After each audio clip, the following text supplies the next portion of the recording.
And impact में आपका स्वागत है। मुद्दा है कौन अपना कौन पराया। जब कभी चुनाव आते हैं तो समझ नहीं आता है कि मेरे बाजू में जो बैठा हुआ व्यक्ति है वो मेरा होगा या किसी और का होगा, क्योंकि बीते कुछ वर्षों में सियासत में यही बदलाव देखने को मिला है। दोनों ही दलों की बात करें, भारतीय जनता पार्टी या कांग्रेस की, समझ नहीं आता है कि चुनाव से पहले कौन कहां पहुंच जाता है और वो कहां से वहां आ जाता है। तो ये सिलसिला फिर एक बार दिखाई दे रहा है, बल्कि मध्य प्रदेश की सियासत ही इस कारण बदली है कि कुछ लोग कांग्रेस को छोड़कर भारतीय जनता पार्टी का दामन थामे और देखते ही देखते सरकार बदल गई। अब सरकार बदली है तो फिर कांग्रेस में भी वही दिखाई दे रहा है। बीजेपी से कुछ लोग आकर कांग्रेस का दामन थाम रहे हैं, कांग्रेस से कुछ लोग जाकर भारतीय जनता पार्टी का दामन थाम रहे हैं। तो क्या ये माना जाए कि अब ये दल बदलुओं पर भरोसा करना बड़ा मुश्किल है? आखिर कौन जुड़ेगा कौन कटेगा, यही एक बड़ा सवाल है। और इन दिनों सियासत में चर्चा का विषय भी बना है, क्योंकि उपचुनाव मध्य प्रदेश में पहली बार देखने को मिल रहे हैं। उपचुनाव पहले होते रहे, लेकिन इस तरह 28 सीटों पर उपचुनाव होने जा रहे हैं, जिसमें से कुछ सीटें तो ऐसी है जो दल बदलुओं के कारण ही आज चुनाव की नौबत आई है। पर इसमें जिम्मेदार कौन? क्या ये बदली हुई सियासत है या स्वार्थ है या कुछ और है? क्योंकि अभी एक लंबी तस्वीर आप देखिएगा, ऐसे कई पिक्चर्स आपको देखने में आ जाएंगे जिन्हें देखकर आप कहेंगे ये कल तक तो बीजेपी में थे, आज कांग्रेस में हैं, या जो कांग्रेस में थे वो बीजेपी में नजर आ रहे हैं। तो सिर्फ क्या जनप्रतिनिधि या सियासतदार सिर्फ यही चाहते हैं कि हमारा स्वार्थ सिद्ध होते रहे, या कुछ और भी है? चलिए आज इसी पर हम बात करेंगे। मेरे साथ अलग अलग मेहमान जुड़ेंगे, लेकिन बीडी शर्मा ने क्या कहा जरा सुन लेते हैं। बीडी शर्मा जी ने क्या कहा ये भी हम आपको सुना देते हैं, और उसके साथ ही कांग्रेस का पक्ष भी हम आपको रखेंगे। चलिए वो आपको सुनाऊंगा पहले, उससे पहले मेरे साथ अशोक शुक्ल जी जोड़ रहे हैं, वरिष्ठ पत्रकार हैं। अशोक जी बहुत बहुत स्वागत है आपका। मेरी आवाज आप सुन पा रहे हैं? जी धन्यवाद। जी जी सर, क्या कहेंगे? बीते कुछ वर्षों से हम देख रहे हैं, हालांकि ये नया नहीं है कि कौन आया कौन गया, लेकिन चुनाव के ठीक पहले कुछ ज्यादा ही संख्या दिखाई देने लगती है। पर ये जो सियासत बदल रही है, जिसमें विश्वास नहीं किया जा सकता है कि कल तक जो बीजेपी में था अब क्या वो कांग्रेस में होगा, या जो कांग्रेस में वो बीजेपी में होगा, इस बदलाव की वजह क्या देखते हैं आप? अभी ये जिस संदर्भ में ये चर्चा चल रही है, जो चुनाव के संदर्भ में चर्चा है कि ये किस तरह से ये कांग्रेस के कोई 24 लोग जो है निकलकर अपनी पार्टी छोड़कर और बीजेपी में चले जाते हैं, ये संदर्भ थोड़ा सा अलग है। वैसे तो दल बदल होता रहा है, पहले भी विधायक एक दल से निकल के दूसरे दलों में जाते रहे, लेकिन निर्वाचित विधायक जो सरकार में थे, मंत्री थे, इतनी बड़ी संख्या में एक दल से निकल के दूसरे दल में चले जाएंगे, इसकी उम्मीद तो किसी ने नहीं की थी। लेकिन अगर इसी को हम देखें जिन संदर्भ में ये चर्चा चल रही है, तो दो तीन चीजें दिखती हैं। कहीं ये लगता है कि यदि कमलनाथ ने ठीक से अपना जिम्मेदारियों का निर्वहन किया होता, सबको साथ में लेकर चलने की कोशिश की होती, तो आज ये उपचुनाव की नौबत नहीं आती। असंतुष्ट क्यों थे लोग, और एक खास नेता के जो समर्थक थे उनमें क्या नाराजगी थी, क्यों ये सब चले गए, ये एक बड़े विश्लेषण का विषय जरूर हो सकता है। लेकिन पार्टियों में ये सब चलता रहता है। जब असंतोष चरम पर होता है तो कुछ लोग पार्टी छोड़ देते हैं, नेतृत्व की आलोचना करने लगते हैं। यहाँ भी जो कुछ हो रहा है उसके पीछे यही दो तीन बड़े कारण हैं कि कहीं नेतृत्व को लेकर एक नाराजगी थी, और उसके चलते जो है सिंधिया समर्थक जो है सिंधिया के साथ चले जाते हैं और उपचुनाव की नौबत आ जाती है। जी लेकिन कांग्रेस में भी वही दिखाई दे रहा है। बीजेपी से भी कुछ लोग अभी हम देख रहे हैं चुनाव से ठीक पहले, चाहे पारुल साहू की बात करें या सिकरवार की बात करें, ये सब लोग, ये तो सिर्फ वो है महज एक वानगी है, लेकिन इसके पहले भी कुछ लोग बीजेपी छोड़कर कांग्रेस का दामन थामे हैं, कुछ लोग और लाइन में हैं, और ऐसा भी कहा जा रहा है कि बीजेपी में आने वालों की एक बड़ी संख्या अभी लाइन में लगी हुई। तो ये जो चीजें हैं, क्या ये अब आने वाले दिनों तक दिखाई देती रहेंगी? देखिए, अवसर को बनाने की कोशिश तो सभी राजनीतिक दलों में होती है, और ये जितने भी नेता हम लोग देख रहे हैं उसमें चाहे आप 1967 का वो वाकया देखें जब गोविंद नारायण सिंह ने एक अवसर को बनाने की कोशिश की थी और द्वारका प्रसाद मिश्र की सरकार जो है वो अपदस्थ हो गई थी उस समय, और संघ सरकार मध्य प्रदेश में बनी थी, हिंदुस्तान की पहली सरकार थी। तो मेरा कहने का तात्पर्य ये है कि अवसरों को ये नेता लोग हमेशा बुलाते रहे हैं। कभी ये टिकट के लिए जो है अपनी पार्टी छोड़ देते हैं, कभी ये पद के लिए अपनी पार्टी छोड़ देते हैं, और कभी पीछे एक बड़ा प्रलोभन होता है, कुछ दूसरे तरह का होता है, भौतिक प्रलोभन होता है, जिसके चलते ये दल बदल होता रहता है। ये होता रहा है। और आगे जिस तरह से आपने अभी जिक्र किया कि कुछ बीजेपी के लोग जो हैं कांग्रेस में जा रहे हैं, ये कौन लोग हैं? ये निर्वाचित विधायक नहीं हैं, ये वो लोग हैं जिनकी या तो राजनीतिक जमीन खिसक रही है, या जिनको अब आगे अवसर नहीं मिलेगा बीजेपी में, क्योंकि जब सिंधिया समर्थकों को वहां से टिकट दी जा रही, जहां से पारुल साहू हैं या और दूसरे जो ऐसे लोग थे जिनकी वो जगह थी, जिनकी वो राजनीतिक जमीन थी, जहां पर अब कांग्रेस के लोग जो हैं एक तरह से कब्जा कर चुके हैं या उनका कब्जा होने जा रहा है, तो स्वाभाविक है ऐसे लोग जो है अपनी राजनीतिक जमीन तलाशने के लिए किसी न किसी राजनीतिक पार्टी में जाएंगे ही। बिल्कुल आप ठीक कह रहे हैं। और इस समय दरअसल स्थिति यही है कि हर नेता अपनी जमीन तलाशना चाहता है, उसका पार्टी के प्रति कोई समर्पण नहीं है। हर नेता की बात तो नहीं कहेंगे, लेकिन कथित तौर पर देखा जाए, जैसे प्रेमचंद गुड्डू का चेहरा आप देख रहे हैं, लगातार कांग्रेस में रहे, फिर बीजेपी में चले गए, वहां अपने बेटे को टिकट दिलाया, हार गए, और अब फिर जाकर कांग्रेस में खड़े हो गए और साबिर से टिकट भी मिल गया। इस तरह के तमाम उदाहरण आपको मिल जाएंगे।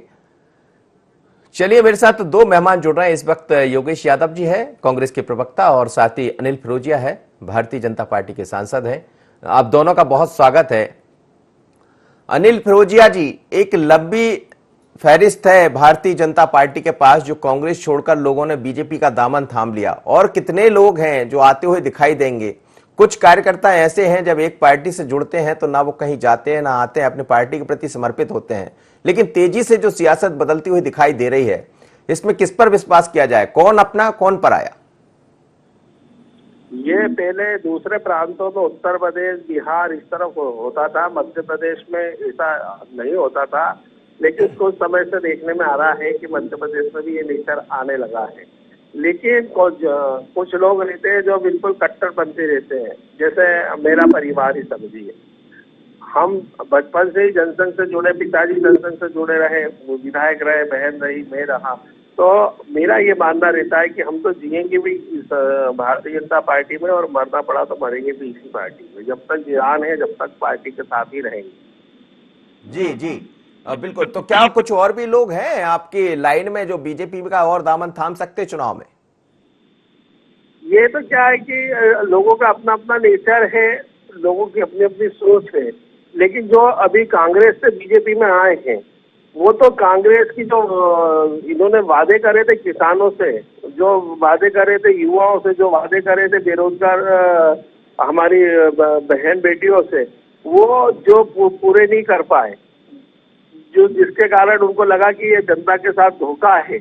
जो धोखे से परेशान होके और अपने वादे पूरे ना होके कांग्रेस छोड़ के भाजपा में आए। जैसे किसानों को बोला था 2 लाख रुपए बिजली का 2 लाख रुपए कर्जा माफ, बिजली का बिल आप। फिर उन्होंने बेरोजगार युवाओं को बोला था कि 4-4 हजार रुपए उनके खाते में हम जो भत्ते के रूप में डालेंगे। जो बहन बेटियां कन्यादान योजना के अंतर्गत बोला था कि हम 25,000 से 51,000 रुपए देंगे एक। उसके बाद उन्होंने बोला कि जो सहायता समूह महिलाओं के उसको 1-1 लाख रुपए देंगे। लेकिन देखने में जो मेधावी छात्र हैं उनको हम स्कूटी, बेटियों को हम स्कूटी देंगे। देखा गया कि 2 लाख रुपए ना तो कर्जा माफ हुआ, कागज के टुकड़े दे दिए गए। आज भी कर्जा ऐसा कैसे खड़ा हुआ है। न तो बेरोजगारी भत्ता 4-4 हजार रुपए का 4 पैसे भी नहीं डाले इन्होंने।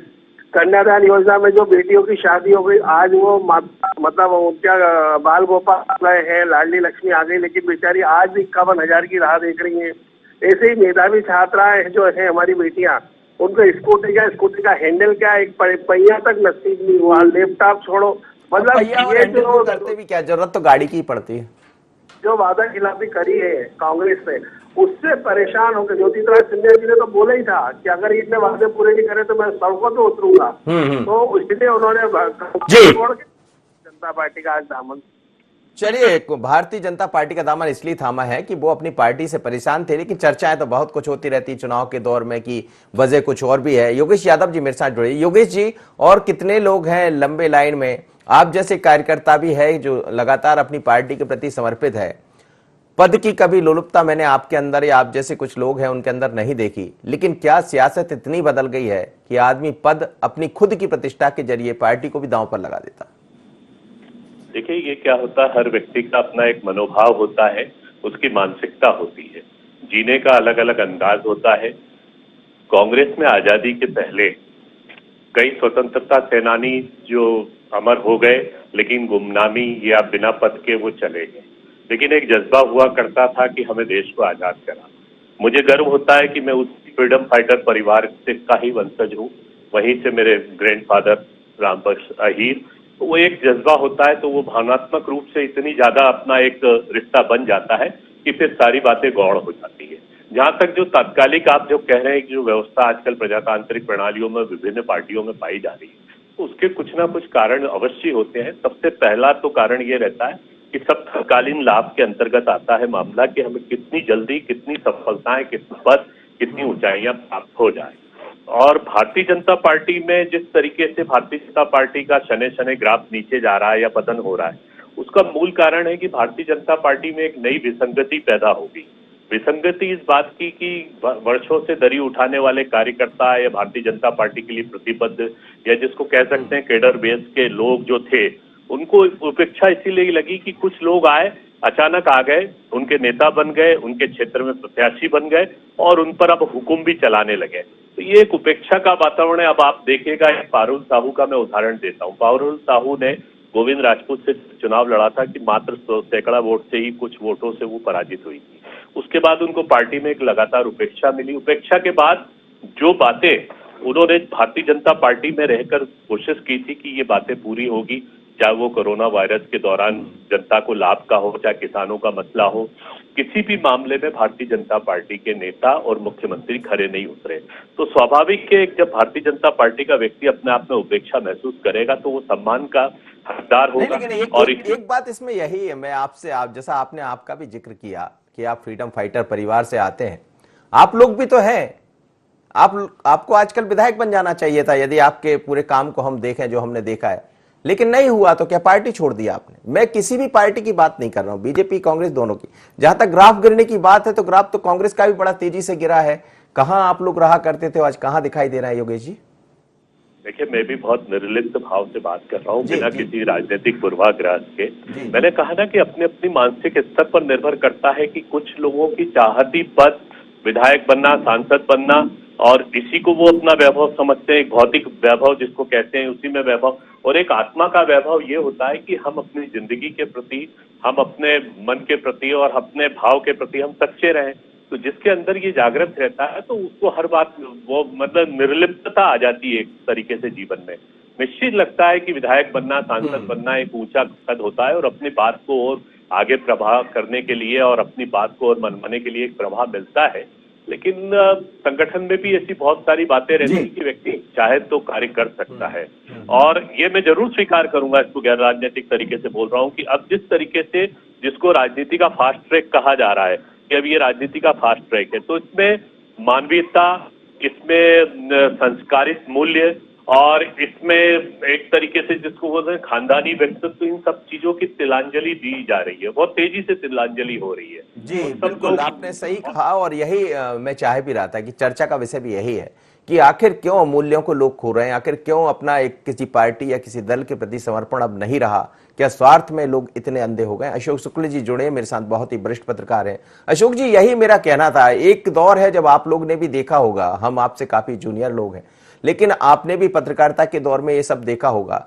ये दल बदल कोई नया मामला नहीं है, पहले भी हमने देखा है, पार्टियां बदलती रही, लेकिन जिस तेजी से जो स्वार्थ की राजनीति दिखाई दे रही है हर दल में, वो कहीं ऐसा लगता है कि अब राजनीति एक अलग दिशा में जा रही है। देखिए मनोज जी, क्या है कि पहले कभी जो राजनीति थी वो एक मिशन होती थी, उसका एक उद्देश्य होता था, एक लक्ष्य होता था, कहीं जनसेवा का भाव होता था।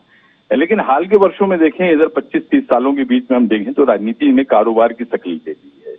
अब लोग जो है अपना फायदा देखते हैं कि उनका फायदा कहाँ पर है। अगर उनको लगता है कि आज की तारीख में जो बीजेपी है वो अच्छा राजनीतिक कारोबार कर रही है तो लोग कांग्रेस से छोड़कर बीजेपी की तरफ जाते हैं। ये बिल्कुल ऐसे हो गया है जैसे बाजार में कोई एक प्रोडक्ट की बहुत ज्यादा मांग है तो उसके तमाम काउंटर खुल जाएंगे। बीच में आपने देखा होगा कि पतंजलि का जब बहुत जोर चला था तो हर शहर में आपको 10-20 काउंटर पतंजलि के मिल रहे थे।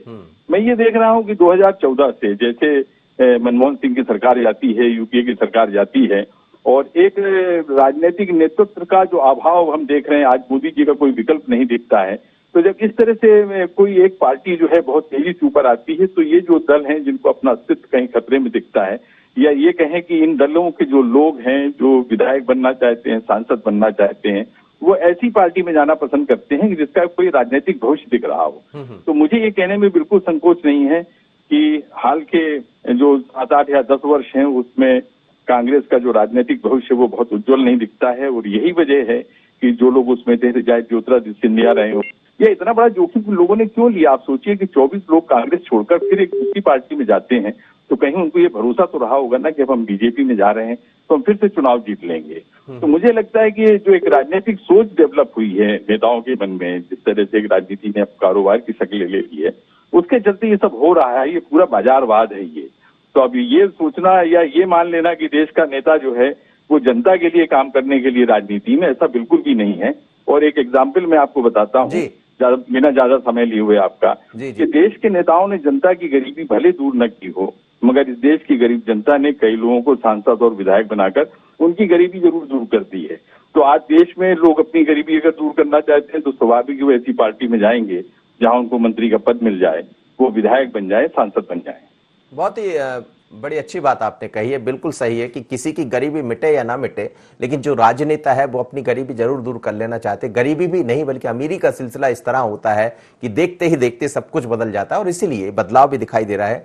अनिल फिरोजिया जी, आप युवा है, सांसद हैं, जल्दी आपने सांसद भी बन गए, विधायक भी बन गए, लेकिन कई लोग ऐसे हैं जो बरसों तक चाहे बीजेपी में हो या कांग्रेस में लगे रहते हैं लंबी कतार में, और उनको मौका नहीं मिलता।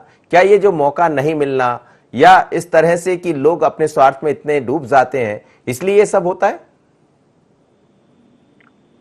पहले राजनीति में लोग सेवा के लिए आते थे। अब ये देखने में आया है कि लोग जो राजनीतिक लोग हैं अब वो धीरे धीरे स्वार्थी हो रहे हैं। उनको विचारधारा और जो विचारधारा है उससे कोई लेना देना नहीं। जो पुराने लोग हैं, हेलो जी कहिए, जो पुराने लोग हैं, पुराने परिवार हैं, जो वास्तव में दृढ़ निश्चित विचारधारा के साथ जुड़े रहते हैं, वो अंतिम समय तक संगठन के साथ ही जुड़े रहेंगे। और जो ऐसे लोग हैं जो ये सोचते हैं कि भाई हमारे साथ धोखा हुआ या जनता के साथ धोखा हुआ, इसमें दो प्रकार के नेचर के लोग हैं साहब जो संगठन दूसरी पार्टी ज्वाइन कर रहे हैं। उसमें एक नेचर ये है जो 24 विधायक और या माननीय ज्योतिरादित्य सिंधिया जी आए हैं भाजपा में, ये तो इसलिए आए कि उनको लगा कि जनता के साथ धोखा हुआ। उन्होंने जो सड़कों पर चिल्ला के जनता से जो वादे करे थे वो फुल नहीं करा पाए। बिल्कुल ज्योतिरादित्य सिंधिया ने बोला था कि अगर मैं फिर वही बात बोलूंगा कि अगर ये वादे पूरे नहीं करे तो मैं जनता के साथ सड़कों पे आऊंगा। तो वो अपना वचन निभाने के लिए कि मैं जनता को ठगा नहीं है, मैं जनता के लिए जनता के साथ हूँ, वो अपनी बात को मनवाने के लिए और अपनी जो वो झूठ ना पड़े, इसलिए उन्होंने कांग्रेस का दामन छोड़ा। एक तो ये विचारधारा रही कि भाई हमने जो जनता से किए हुए वादे हैं उसको निभाना है, इसलिए वो भारतीय जनता पार्टी में है। और भारतीय जनता पार्टी भी इसलिए चुनी कि जो भारतीय जनता पार्टी कहती है। अच्छा, जो आपके यहाँ से चले गए उनके लिए क्या कहेंगे? एक मिनट, जो मोने फेस्टिवल में जो हमने वचन दिए थे, चाहे हम आज बरसों पुराने हम बोल रहे थे कि हम 370 धारा हटाएंगे, हम नागरिक संशोधन बिल लाएंगे, राम मंदिर वाला मुद्दा, जो जो हमारे मेनू फेस्टिवल में था, हमने एक एक करके पूरे वादे पूरे किए। हम जिस दिन पूर्ण बहुमत में आए हमने अपना वादा निभा दिया। ये सबको समझ में नहीं, ये सब ठीक है अनिल जी, लेकिन जो आपके यहाँ से चले गए उनके लिए क्या कहेंगे? कली पारुल चली गई, उससे पहले संदीप सिकरवार चले गए, और भी सुन रहे हैं कि कांग्रेस की लाइन में लगे हुए लोग हैं। सतीश सिकरवार गए हैं। सतीश सिकरवार ने मेरे साथ युवा मोर्चा में काम करा है। सतीश सिकरवार पार्षद भी रहे, जिला पंचायत में भी रहे, उनके भाई नीटू मेरे साथ विधायक रहे। लेकिन क्या होता है कि अतीत महत्वाकांक्षा ये गलत है। संगठन हमारे यहाँ जो भी निर्णय होता है, महत्वाकांक्षा जो आए तो वो अलग, ऐसा नहीं हुआ। ये लोग ये स्वार्थ पूर्ति में गए, तो जल्दी इनको ये था कि हमको ही दे दो सब। ऐसा नहीं होता। केडर बेस पार्टी है, पार्टी का संगठन का जो निर्णय होता है वो सर्वमान्य होता है, और पार्टी जो निर्णय लेगी उसको हमको मानना चाहिए। हमें व्यक्तिगत टिप्पणी किसी को मैं नहीं करता, लेकिन ये अपने बोल रहा हूँ कि भाई मेरे पिताजी मीसा में भी रहे, 19 महीने जेल झेली हमने, हमारे परिवार ने, हमारे पिताजी ने, उनको बहुत प्रताड़नाएं दी। उस टाइम भी कांग्रेस ने पूरा, जब उस टाइम तत्कालिक मुख्यमंत्री श्यामा चरण शुक्ल हुआ करते थे, उन्होंने खूब दबाव डलवाया था हमारी माताजी को भी खिलवा के हम मंत्री बना देंगे, ये बना देंगे, आप माफी मांग लो। तो मेरी माताजी ने उस टाइम बोला था कि उनको गोली लगवा देना या उनको वहीं मरवा देना, लेकिन वो संगठन से गद्दारी नहीं। चलिए, बहुत बढ़िया, बिल्कुल सही, यही मैं तलाश रहा हूं कि आखिर वो लोग कहां चले गए। योगेश यादव जी, जैसा अनिल फिरोजिया भी कह रहे हैं कि बात यह नहीं है कि उन्होंने उस समय कांग्रेस में आने के लिए कहा था, बात यह है कि चाहे कांग्रेस से बीजेपी में जाए या बीजेपी से कांग्रेस में आए, ये सिलसिला थमेगा या आने वाले दिनों में और दिखाई देगा। योगेश जी, मुझे सुन रहा हूँ। आप मेरा सवाल सुन पाए? देखिए, मैं वरिष्ठ पत्रकार जो हमारे शुक्ला साहब है, उनकी टिप्पणी को मैं बहुत आदर के साथ सम्मान करता हूं कि उन्होंने सारगर्भित एक शब्द कहा है जो बहुत महत्वपूर्ण शब्द है, वो शब्द है बाजारवाद।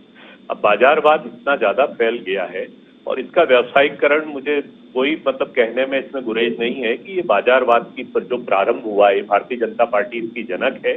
जिस तेजी से कर्नाटका से गोवा तक और गोवा से लेकर आसाम तक बाजारवाद की परिकल्पना करके और राजनीति में खरीद फरोख्त का कामकाज जो भारतीय जनता पार्टी ने शुरू किया, इसके कारण राजनीति के नैतिक मूल्य ध्वस्त होते जा रहे हैं और राजनीति का जो चरित्र और गरिमा हुआ करती थी उसमें एक खंडन हुआ है। और इसका मूल रूप से यदि हम देखें तो पहले आप देखे होंगे कि भारतीय जनता पार्टी का जो अब रूप है वो रूप जनसंघ के समय के जो थे वो जनसंघ के लोग अलग हुआ करते थे, वो उन जनसंघी लोगों का एक अलग वो रहता था किस तरीके से कार्य करना, और आज भारतीय जनता पार्टी के लोगों का आप जिस तरीके से वैभव। लेकिन सर, झारखंड भी आपको याद होगा, इससे पहले आप गोवा और इनकी बात कर रहे हैं, एक दौर झारखंड का भी आप याद करिएगा थोड़ा सा, जब मैंने कहा जी, मैं आपकी बात जो मैं समझ गया आपकी बात, लेकिन मैंने कहा ना कि जो बाजारवाद का जो सिस्टम जो शुरू हुआ है उसकी जनक भारतीय जनता पार्टी है। और संघ आधारित जो राजनीति थी, जो जनसंघ, अब मुझे आज याद है कि मेरी आयु मात्र 9 वर्ष की हुआ करती थी और बेलजोड़ी के चुनाव के लिए 1967 में मैंने जनसंघ के खिलाफ दिया चुनाव चिन्ह हुआ करता था, तो उस समय मैंने स्पीच दी थी। तो उस समय के जो जनसंघ के लोग हुआ करते थे, या जैसे अभी हमारे सांसद महोदय कह रहे थे कि मीसा में गए 19 महीने होकर आए, तो आज की भारतीय जनता पार्टी का तो रूप ही अलग है। सारा व्यवसायीकरण है, सारा धंधा है, ना वो जज्बात है, ना भारतीय जनता पार्टी के अंदर वो आंदोलन है, ना भीतरी वो शक्ति है। बाजारवाद हावी है और इस बाजारवाद के कारण ही ये राजनीतिक में पतन। चलिए सर, मैं यही समाप्त करूंगा, अब समय इजाजत नहीं दे रहा। अशोक शुक्ल जी, आपका और फिरोजिया साहब, आप तीनों का बहुत बहुत धन्यवाद, आप मेरे साथ जुड़े। लेकिन सियासत में जब बाजारवाद हावी होने लगे तो फिर इस तरह की स्थितियां दिखाई देने लगती है, समझ नहीं आता है कि कौन मेरा कौन पराया। और इसीलिए आज ये कहना पड़ रहा है कि कोई भरोसा नहीं है कि आज जो कांग्रेस में दिखाई दे रहे हैं कल वो बीजेपी में होंगे, आज जो बीजेपी में कुछ लोग दिखाई दे रहे हैं वो कांग्रेस में होंगे। लेकिन सब नेता के ऊपर ये बात नहीं बैठती है। आज भी कुछ ऐसे नेता है जो अपनी अपनी पार्टी के प्रति समर्पित है, लेकिन जब सियासत में, राजनीति में स्वार्थ इतना हावी हो जाएगा तो फिर इस तरह की चीजें दिखाई देती रहेंगी। पर ये कम से कम प्रजातंत्र में ठीक नहीं है।